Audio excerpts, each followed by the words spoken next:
Bonjour à tous, c'est MDF5. Avant de commencer ce débrief, j'aurais bien voulu vous parler du match Maroc-Pays-Bas. Donc c'est pour ça que j'ai décidé de le faire à la fin de ce débrief. J'espère que vous allez tous très bien. Aujourd'hui, on va parler du match spectaculaire des Français face à la Suède.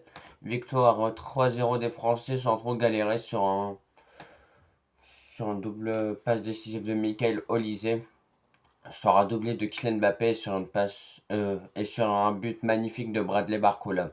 Donc tout ça, on va parler dans ce débrief et commençons dès l'entame du match que les deux équipes ont voulu nous montrer. Dès l'entame du match, les Suédois ont clairement voulu nous montrer qu'ils allaient jouer défensivement et qu'ils allaient essayer de contre-attaquer avec des Alexander Isak et Victor Gyökeres. Avant le match, Victor Gyökeres disait oui, on va réussir à battre la France. Au final, ça se prend pas un but, ça se prend pas deux buts, ça se prend bien trois buts. Donc franchement, l'équipe de France a été à son apogée comme d'habitude. Franchement, je suis fier des Français de ce qu'ils apportent en ce moment dans le mondial. Parce que les quatre matchs, on a clairement pas galère et je trouvais pas face au Sénégal en première période et peut-être la Suède un tout petit peu en première période. Sinon, ah, on a clairement réussi à s'imposer aisément.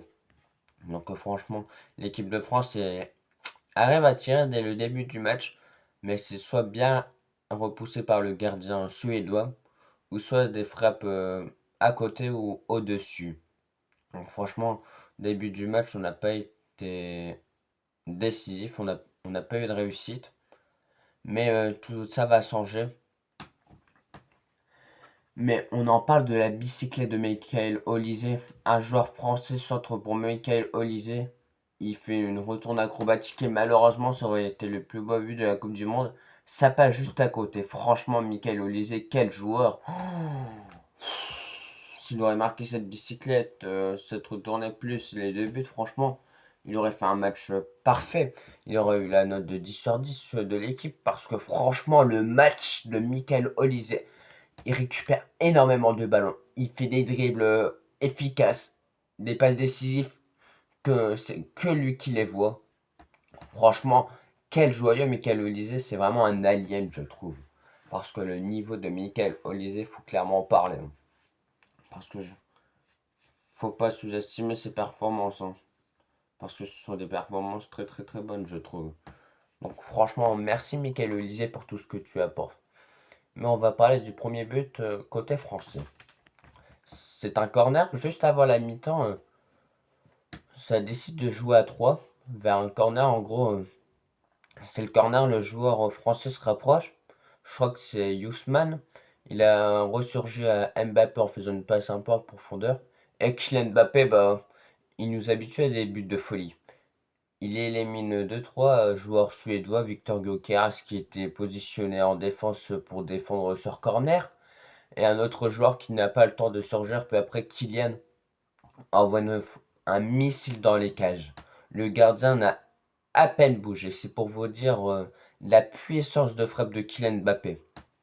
Franchement, je sais pas comment il arrive à être aussi efficace parce que franchement, le but, je le trouve pas facile vu que d'abord il y a des joueurs suédois et surtout il est un peu excentré, mais malgré tout, il arrive à marquer un excellent but et à l'autre à l'autre côté où le gardien était. Donc franchement, Kylian Mbappé, c'est une grande classe de ta part. Merci pour tout ce que tu as. Merci pour tout ce que tu apportes. Parce que Kylian Mbappé, maintenant, il n'apporte plus que ses buts. Il presse avant la Coupe du Monde. Il avait dit, vous allez voir, je vais essayer de presser. Franchement, il respecte ce qu'il dit. Il court partout et il est excellent. Merci. Merci d'avoir tenu parole, Kylian Mbappé. Parce que il est juste exceptionnel. Je sais pas si vous savez, mais on dit pas Kylian Mbappé, on dit Kylian Mbappé.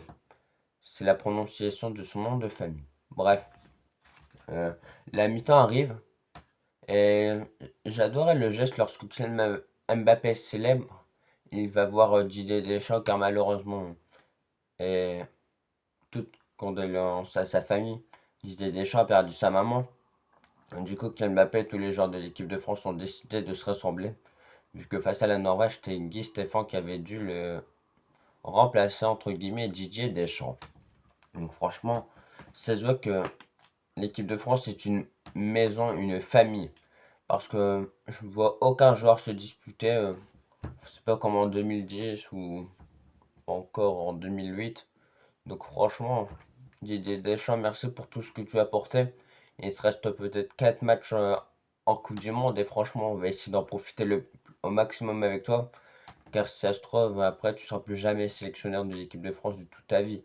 Donc merci pour tout Didier Deschamps et espérons que Zinedine Zidane réussisse ce que tu as réussi à faire, mais ça sera très très très très dur.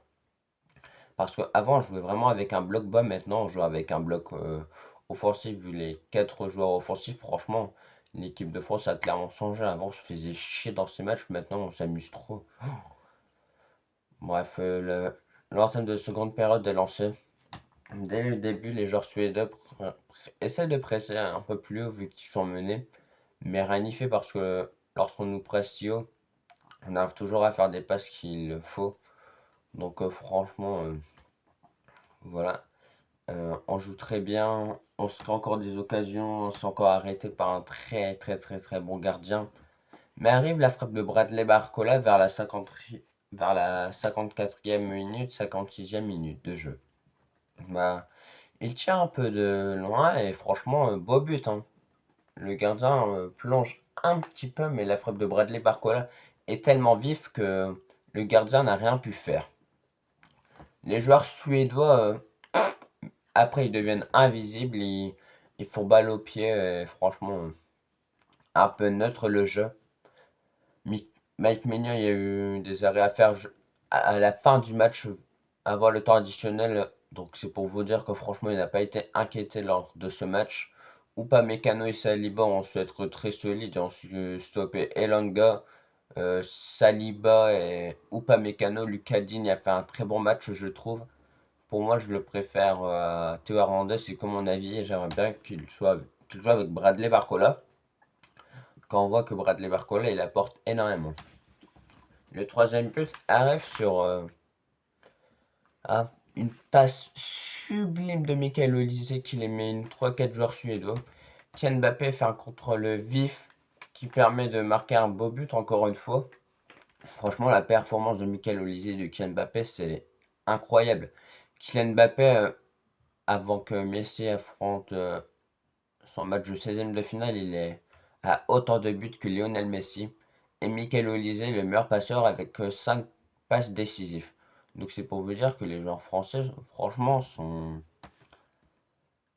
ils sont dedans dans leur Coupe du Monde. Ils sont vraiment performants. Didier Deschamps a su apporter une âme, une cohésion de jeu, des tactiques de jeu. Et franchement, la défense, elle ne m'a pas du tout inquiété. Et les milieux ont été excellents. Rabiot qui réalise vraiment une bonne Coupe du Monde avec des interceptions, des balles en avant.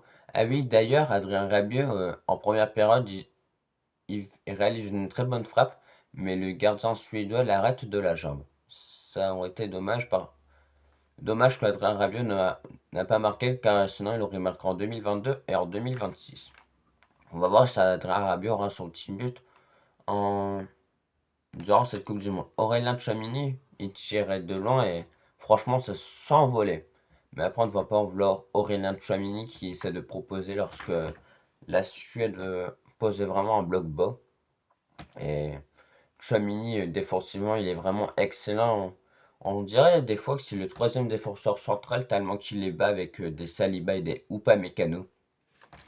Et Upamecano en rollers, il est excellent comme William. Donc franchement, ça aussi, c'est une excellente chose de les avoir pour fluidifier le jeu français. Donc très bon match de la part de Bradley Barcola qui a marqué son but, qui a su faire des efforts défensifs. Ken Mbappé, félicitations pour ton apport encore une fois défensif pour ton doublé. Euh, à droite, c'était... Attendez, c'était qui à droite? Barcola, Mbappé et... J'ai un trou de mémoire parce que je crois qu'Olysée il est positionné numéro 10. Donc à droite, je n'ai plus aucune idée. Excusez-moi pour ce manque de désobéissance de ma part. Mais ouais, hein, Tchouaméni et Rabiot, excellent défensivement, et Rabiot a su apporter quelque chose balle au pied. Lucas Digne a su canaliser Elanga lorsqu'il essayait de le prendre en 1v1. Et franchement, bien joué de sa part. Et ah, Bradley Barcola a essayé de l'aider pour pas qu'il soit toujours en 1v1. Ou pas Mécano comme depuis ce début de Coupe du Monde, des bonnes relances, pas d'erreur cette fois-ci, contrairement à ce qu'il avait pu faire face à la Norvège. William Saliba, match très solide, mais j'ai l'impression dans cette Coupe du Monde, de voir un petit peu plus Upamecano que William Saliba.